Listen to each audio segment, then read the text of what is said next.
બ્રાન્ચની મોટી કાર્યવાહી 2000 કરોડથી વધુના આંતરરાષ્ટ્રીય સાયબર ફ્રોડ રેકેટનો કર્યો પર્દાફાશ। ઓપરેશન મ્યુલ હન્ટ અંતર્ગત મોટી કાર્યવાહી। કંબોડિયા અને નેપાળથી ઓપરેટ થતા આંતરરાષ્ટ્રીય સાયબર ફ્રોડના રેકેટને ઝડપી પાડ્યું। આંતરરાષ્ટ્રીય સાયબર ફ્રોડ આચરતી ગેંગના મુખ્ય સૂત્રધારોની ધરપકડ કરવામાં આવી। સુરત ક્રાઇમ બ્રાન્ચના ડીસીપી ભાવેશ રોजिया આપશે વધુ માહિતી। साइबर क्राइम के म्यूल अकाउंट के खिलाफ राज्य सरकार द्वारा डीजीपी श्री द्वारा और सूरत पुलिस कमिश्नर साहब द्वारा एक ड्राइव का आयोजन किया गया था। उसके अंतर्गत सूरत पुलिस म्यूल अकाउंट होल्डर को ढूंढ के साइबर क्राइम माफियाओं के खिलाफ एक सख्त कार्यवाही कर रही है।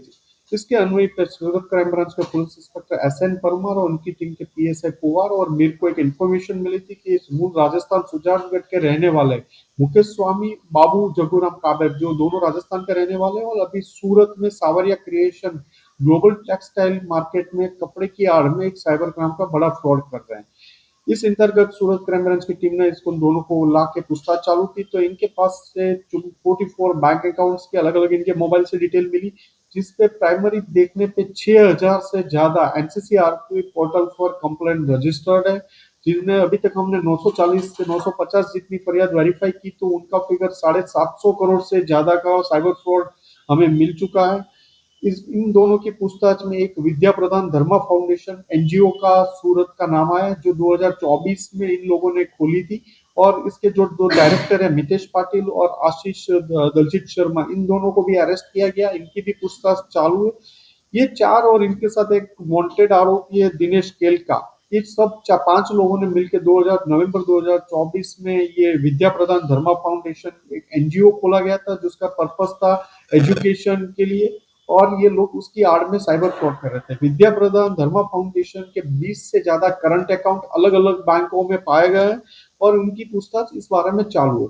ये प्राइमरी इन्वेस्टिगेशन में पता चला कि ये लोग जो पैसा विद्या प्रदान फार्मा में आता था साइबर फ्रॉड का, ये नेपाल का एक शिम्बो करके था, जो आधार कार्ड अपडेट के लिए, फिर RTO चलन की कॉपी, KYC अपडेट, इन अलग अलग APK बना के लोगों को भेजता था और उनके अकाउंट में जो पैसा था वो फ्रॉड से ये लोग ले लेते थे। वो पैसा ट्रांसफर अलग अलग अकाउंट से विद्या प्रदान धर्मा फाउंडेशन में आता था। वहां से ये लोग USDT खरीद के ये नेपाल के शिम्बो को ट्रांसफर करते थे और आगे करते थे। इसके अलावा मुकेश स्वामी का एक इंटरनेशनल दूसरा नेटवर्क नेपाल के अलावा कंबोडिया, बैंकॉक, थाईलैंड का भी मिला है।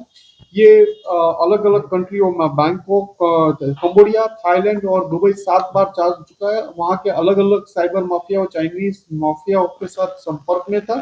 उनके साथ मिलके ये अलग अलग म्यूल अकाउंट लेके उनको ये सारे APK फाइल भेज के लोगों को साइबर फ्रॉड का जो पैसा आता था वो एक NGO Penganga urban cooperative society में इनका अकाउंट में ये ट्रांसफर होता था और ये सारा पैसा वहां पार्क होने के बाद इनको अलग अलग वॉलेट के थ्रू USDT में चाइनीज लोगों को ट्रांसफर किया जाता था।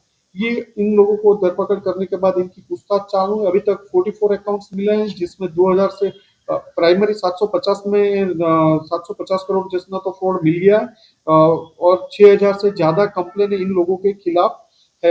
पे इन पे आउट, जो एक ही पे आउट में एक बैंक अकाउंट होता है उसमें पर डे की लिमिट 5 करोड़ जैसी है, वो 22 से ज्यादा पे आउट अकाउंट मिले हुए जिसके पर डे के ट्रांजेक्शन 5 करोड़ से ज्यादा होते हैं। ये APK इनके मोबाइल से काफी APK के मैसेजेस, फाइल और स्क्रीन मिररिंग को ये बैंक OTP के काफी मैसेज मिले हैं। मार्च 2025 से आज तक इसके अकाउंट में जो कमीशन के 80-90 लाख रुपीस जो USDT में इसको मिले हुए उसका भी एक वॉलेट का डेटा मिला हुआ है। इसके अलावा काफी चीजें बरामद हुई है। इन लोगों की पूछताछ चालू है। इनके पास एक खर्च के एक्सपेंस की शीट मिली, उसमें 6 महीने का एक्सपेंस, उसका 2 करोड़ से ज्यादा एक्सपेंस की एक शीट भी मिली हुई है। तो कहाँ का वो हुआ वो भी देख रहा है।